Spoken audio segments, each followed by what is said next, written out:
Welcome to Frontrunners Innovate, where we connect you to global leaders meeting the world's challenges through business and innovation. Our guest for this episode is Blutus Mbambi. Blutus is a climate activist and climate policy and diplomacy advocate. He is a youth delegate for UNESCO and also holds a master's in ecology monitoring and biodiversity management, as well as a bachelor's degree in environmental management systems. He also has a big interest in carbon credits, and we'll talk a little bit about that later. With Climate Week in New York City just weeks away, September 22nd through the 29th, 2024, it seemed really important to bring a youth voice to the podcast to talk about this topic and his journey in working with other youth to bring about change. Now, I'm your podcast host, Mary Curick, CEO of Frontrunners Development, a global business development consultancy that connects businesses to change the world. So let's get you connected to Blutus Mbambi right now. So we are back here on Frontrunners Innovate with a really phenomenal guest, and I am so excited because we're heading into Climate Month. And what we want to do is bring forward a youth voice, somebody who's a leader in the space of climate change and climate action. And somebody's actually doing some things in terms of bringing youth together and bringing voices to the surface. And so the person that I have for you today is that kind of person, and he is in Zambia in Africa, and I want to welcome him. So welcome, Blutus. It's so nice to have you here. And I want to find out a little bit about you. So tell us what brought you into the world of climate action, climate change, and you can share a little bit about where you're finishing your education and all of that, but just tell us a little about your background. All right, thank you so much. It has always my honor to talk about my background. I don't really share, but I will share on this podcast. Back then, I never knew that climate change was real until I went to school. So when I went to school, I was originated to study computer forensics and engineering. But due to floods that arises in my community and drought, I changed my mind. Instead of studying computer forensics, I enrolled for a program after 6 months, environmental management. Because seeing my community, my mother and my friends being affected by climate change, where they used to feed on nature-based food, instead of having good, clean water, clean food, they were forced to leave the farmland and relocate to a 65 kilometers farm where they were originated. And it really affected the education of my brothers and sisters, my friends, the community, and also the people in the district. So for me to see that in 2019, I felt bad, and it made me to realize to study environmental management system. Here, after that, when I was studying environmental management system, I got interest being trained by Action in Zambia, called Global Platform Zambia. I trained as an activist, and I started getting interest in 2019, speaking about climate change, environmental issues. And also, I got inspired by one of the climate activists, Aneta Nankacha in Uganda. She was speaking about climate change. That's how my journey is. So from that, I got interest in empowering young people, empowering the community to voice up by giving them resources, information, and tools they can use to hold the government accountable, their local leaders accountable. And after that, I graduated from the university, and I enrolled for a master's degree. Thank God that I managed to secure a scholarship in France. And here I am now, I'm studying a master's, International Ecology Monitoring and Management of Ecosystem. So I'm proud that in my way, I've managed to raise funds for the organization that we have registered with my friends. And we're a number of initiatives, and I've been in a number of international conferences at COP26, COP27, 8, 9, COP28, and this year I was invited to speak in Brazil on one of the 50 global climate synergies that would as a representative from Africa. I'm hoping that I might travel if being given a visa. Thank you. That's fantastic. Congratulations. Thank you. Yeah, that's a great accomplishment. So, when we were talking right before we came on record, you mentioned an organization that you were operating in. Is that the one you were just talking about, or is that another one? That's the one? Okay, Yeah, so you're moving that's around the in that second one. one. It's called Yeah. Center for Climate Change Action and Advocacy. Mm. So we look at capacity building, nature-based solution, and also we're trying to promote technology. So we've been in existence for 3 years, but Oh, because of issues of funding, but we're trying by all means to mobilize resources, apply for funding. It's not easy for a youth-led organization to secure funding. So all we need is partnership and working together with other organizations to secure that funding. That's need to see how best we can help the community by the end of the day. But we are trying by all means to see how best we can help the youths, especially giving them skills in research, climate change, and nature-based solution, and to reduce unemployment in Zambia. so would you say that that's a community service organization? Is that a CSO? Sorry? Is that a CSO, a community service organization? Is that what it would Yeah, be? it's a CSO, a civil society organization, yes. Civil society, okay. What, I know that we talked about a summit or a conference that was coming up. You want to talk a little bit about that and any other programs that you might be having going on that might happen for the next, I don't know, 6 or 7 months through that organization? Okay, so, thank you so much. So like I mentioned that in September from 25 to 27 of September, we are hosting a regional conference of youth on climate change. So we're expecting 350 young people across the Southern Africa to gather in Zambia for 3 days, which one of the goals is to develop a position paper that we're going to showcase at COP28 to our world leaders, also feed into the African agenda. Another goal is to give a platform for African young people to showcase what they have in technology, research, capacity building, different sort of technology that's going on related with in the environment, climate change, carbon credit, and different type of project they are having. Young people that are innovative.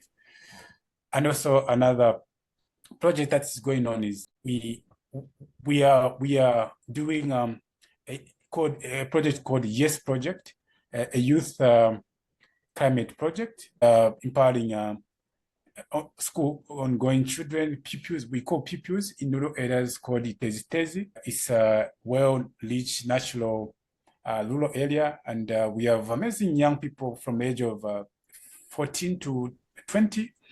So we are empowering them to do gardenings, community gardenings, school gardenings. We are giving them access to water, access to technology, and a sort of seed funding so that they can grow crops and also other trees to help them to generate some income by the end of the day.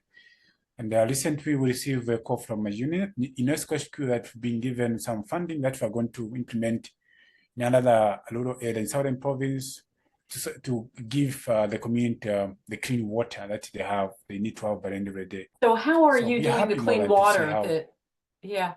How are you doing clean water? So we are trying to make bores. Do you know bores?